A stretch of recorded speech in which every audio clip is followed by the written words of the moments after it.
BSN kitchen YouTube சேனலுக்கு உங்களை வரவேற்கிறேன். அனைவருக்கும் வணக்கம். இன்னைக்கு நம்ம சிம்பிளாக இட்லி தோசை எதுக்குமே சூட் ஆகிற மாதிரி ஸ்பெஷல் சாம்பார் ஒன்று பண்ண போகிறோம். ஈஸியாக இதுக்கு முள்ளங்கி கத்திரிக்காய் தக்காளி வெங்காயம் இந்த 4 காயை வச்சு ஒரு சூப்பராக ஒரு சாம்பார் பண்ண போகிறோம். 1 கப்பு துவரம் பருப்பு நல்லா அலம்பிட்டு ஒரு சின்ன குக்கரில் வச்சுருக்கேன். கிட்டத்தட்ட ஒரு 100லேருந்து 150 கிராம் இருக்கும் இந்த துவரம் பருப்பு. இது கொதிச்சுட்டு இருக்கும்போதே நம்ம தக்காளி வெங்காயம் முள்ளங்கி கத்திரிக்காய் எல்லாத்துலேயும் 2 எடுத்துக்கோங்க. சின்னதாக கட் பண்ணி தயாராக எடுத்து வச்சுக்கோங்க. நல்லா அலம்பிட்டு எடுத்து வச்சுக்கோங்க. இப்போ இந்த துவரம்பருப்பு ஒரு 10 நிமிஷம் நல்லா கொதித்த பிறகு நறுக்கி வச்சிருக்கக்கூடிய காய்கறிகள் எல்லாத்தையும் நான் இதில் போடுறேன். இந்த முள்ளங்கி கத்திரிக்காய் வெங்காயம் தக்காளி இந்த 4 காயை வச்சு பண்ணக்கூடிய இந்த சாம்பார் பார்த்திங்கன்னா செம்ம டேஸ்ட்டாக இருக்கும். அதே சமயத்தில் இட்லி தோசைக்கு எதுக்காக இருந்தாலும் சூப்பராக சூட் ஆகும். ஒரு எலுமிச்சை மூலம் அளவுக்கு புளியை கரைச்சி எடுத்து வச்சுருக்கேன். அதையும் நான் இப்போ இதில் விட்டுட்டேன்.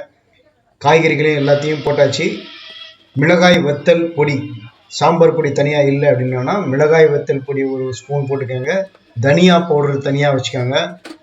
ஒரு 2 ஸ்பூன் தனியா பவுடர் போட்டுக்கோங்க. ஒரு 1.5 ஸ்பூன் அளவுக்கு நான் கல் உப்பு சேர்த்துக்கிறேன். இதில் கொஞ்சமாக ஒரு 1/2 ஸ்பூன் அளவுக்கு மஞ்சள் தூள் இப்போ ஆட் பண்ணுறேன்.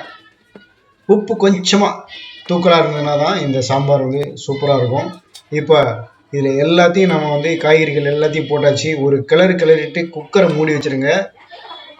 விசில் போட்டு ஒரு 5-6 விசில் தாராளமாக விட்டு ரிலீஸ் பண்ணி எடுங்க. இப்போ பார்த்தீங்கன்னா இதில் இருக்கக்கூடிய அந்த காய்கறிகள் பருப்பு எல்லாமே நல்லா வெந்திருக்கும். ஒரு கரண்டியை வச்சு நல்லா குக்கரை பிடிச்சிக்கிட்டு நல்லா அந்த முள்ளங்கி தக்காளி கத்திரிக்காய் எல்லாத்தையும் நல்லா மசிச்சிட்டிங்கன்னா போதும். ஏற்கனவே அது நல்லாவே வெந்திருக்கும். இப்போ நம்ம அதை நல்லா மசிக்கும் போது பார்த்தீங்கன்னா அந்த காய்கறிகள்லாம் நல்லா மசிஞ்சிரும்.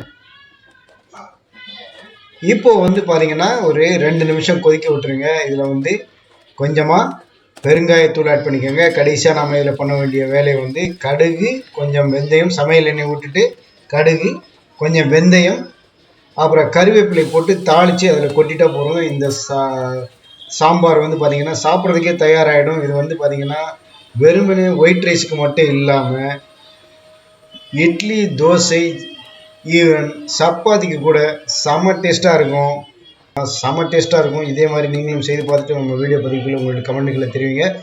மறக்காமல் பிஎஸ்என் கிச்சன் யூடியூப் சேனலுக்கு சப்ஸ்கிரைப் பண்ணுங்கள். எல்லாருக்கும் ஷேர் பண்ணுங்கள். அப்படியே லைக் பண்ணுங்கள். நன்றி.